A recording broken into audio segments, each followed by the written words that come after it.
Hello, folks. Welcome to another episode of The Grind. This is episode 2. Welcome. My name's John, and today we're going to be working on a higher volume day. So, one of the two types of my sessions, which are either high intensity or high volume. Today's high volume, we're going to be doing 3 exercises: the overhead press, a one arm lat pull down variation, and barbell rows. So, without further ado, let's get into it. So to start the session, of course, I warmed up. As I mentioned last time, I do these mostly by feel. I don't track, the weight or the reps necessarily. So I just sort of do what I feel. The goal is to move the joints through a good range of motion, elevate my heart rate, and practice a little bit of pushing or pulling hard, depending on what the workout's actually going to be.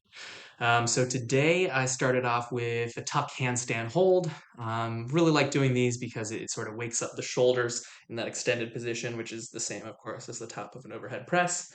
And it just really forces me to forget about what I was doing earlier in the day previously and just really focus on the moment, get my head in the game of training. If you've ever tried hand balancing yourself, you would know that it's pretty much impossible to do it and do it successfully at a good level and think about anything else. It really makes you focus.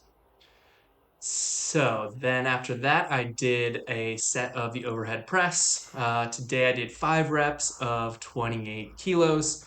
And the working weight on the session was going to be 42 kilos. So 28 warm up, 42 for the working weight, which is 60% of the working weight. Only did 5 reps because I didn't want to get too tired, man. That felt pretty good. Then for pulling, I did some hanging shrugs. These are just to wake up the lats a little bit, do some light shoulder depression, because that's one of the sort of aspects that I'm focusing on in the main lift. But it warms you up well and doesn't get me too tired.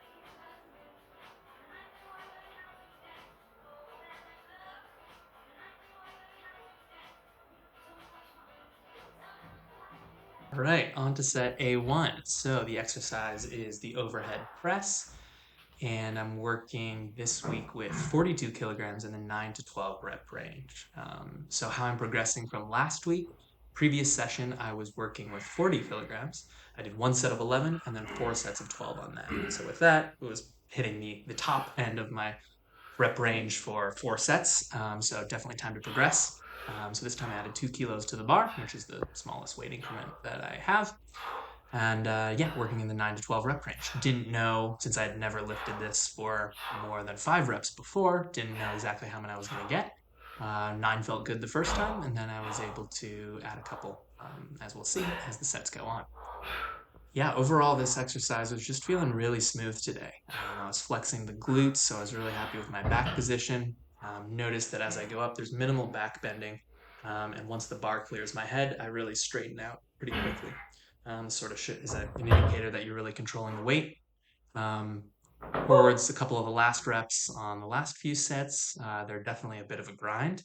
But the grinding part's really just at the top once I'm already properly working with my shoulders and triceps. So really happy with these today. I was feeling really good. Anecdotally, about 3 months ago, 42 kilograms was my 5 rep max. So I was working that on my strength days. And now I'm doing 54 kilograms on that. And yeah, so the progress, it's happening. Super exciting. So there are basically 2 benefits you get from this, having a session like this in your program. By having a high volume day, you increase the volume in the workout and thus in your entire week if you do them throughout the week. Way you can get more of a hypertrophy or muscle building stimulus to go along with the strength adaptations that you're working on the high intensity day. And the second thing is that by working at a lower intensity, you can actually focus a bit more on the technical aspects of the movements and thus improve your form over time. So you get more reps of actually practicing the form, but at an intensity that's not so high that you're more likely to compromise a little bit in your form. So it's very good for the skill learning portion of getting stronger. So for the last set there, what I'm doing is called a myo rep. And this is just a method of extending the set beyond failure. So I hit 12 reps and then failed on the 13th rep. So I put the weight down and then look at my watch and wait about 30 seconds And after 30 seconds of resting, I try to do another set till failure. In this case, I hit 3 additional reps and then I was done. So this is an interesting technique you can do to add a little bit more intensity with not a lot of extra time. It works really well, and it's pretty brutal.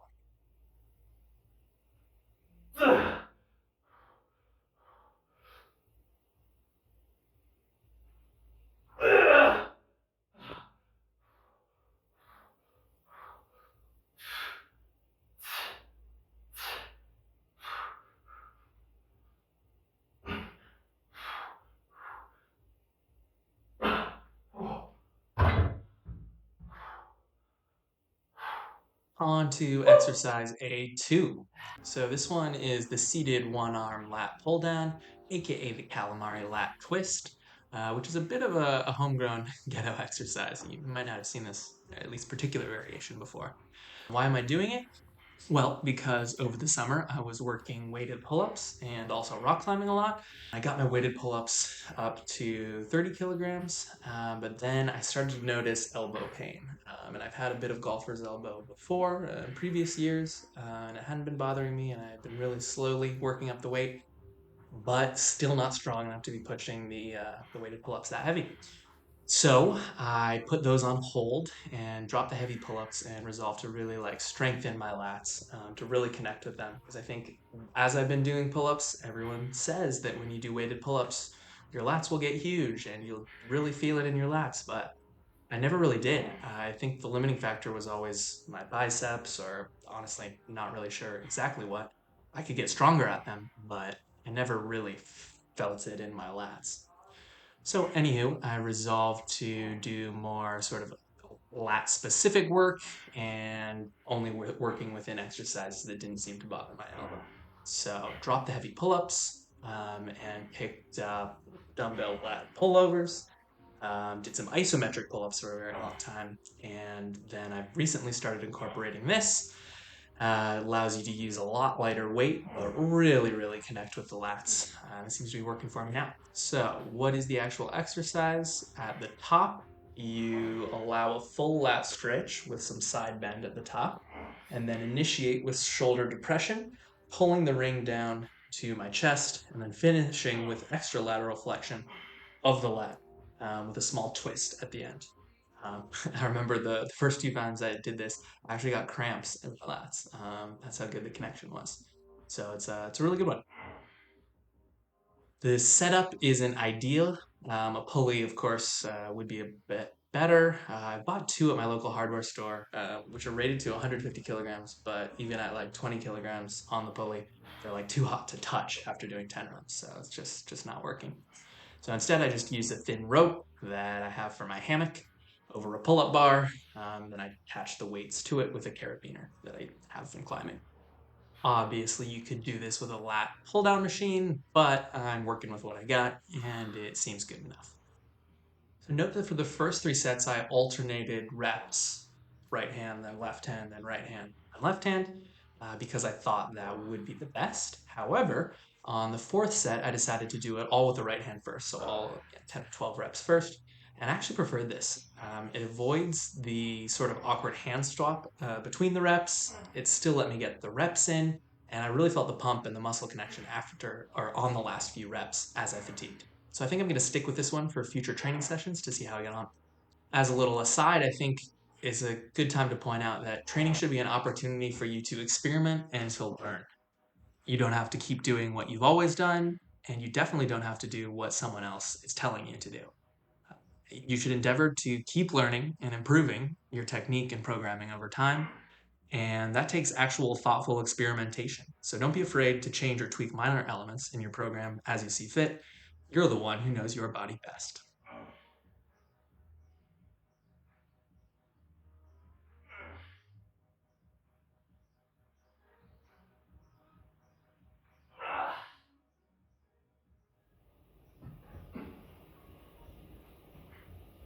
So with the first two compound lifts complete, I'm moving on to the isolation portion of the session, which is barbell rows. And an astute observer might point out that barbell rows are in fact a compound movement, not an isolation movement. But hear me out. So with these ones, I'm doing them supinated, and the idea is not to move as much weight as I possibly can. In fact, it's actually to practice my shoulder depression and retraction as much as possible. So with this, I'm sort of using it as an isolation exercise to isolate the shoulder retractors, such as the rhomboids and the traps. And I'm doing this first of all to just generally improve that because it's good to have strong shoulder retractors and to be more cognizant of that type of movement of the shoulder. And two, because it's something I need to work on with the overhead press in order to prevent impinging and putting too much strain on the bicep tendon. I really want to focus a little bit more on keeping a retracted and thus more stable position of the shoulder while I'm pressing up. So I'm doing some isolation work to improve my shoulder retraction. So I'm doing these supinated in that 12 to 20 rep range, so more in the hypertrophy kind of endurance isolation type rep range. On the third set here, I felt really fatigued. You'll see the last three reps, I'm really grinding through them. And it took max effort to keep the shoulders in the position. So for me, that was technical failure, and I just stopped the session at that. So the first two I did 16 reps, then 17 reps, and the last one only 13. But 13 was pretty garbage. But you got to know when to stop and switch from stimulus mode to recovery mode. That was the session. Let me know what you thought in the comments below. I'll read them and respond to you. Yeah, I think it went pretty well for me. I was really happy with the overhead press, and I'm starting to get more towards my working weight in the one arm pull downs. So it's feeling really good to me. A little bit tired for the barbell rows at the end, but that's okay. We'll see how it goes next time. Anyways, thank you very much for watching. In order to stay tuned for next week, feel free to subscribe and like the video, and we'll catch you in the next session. Thanks.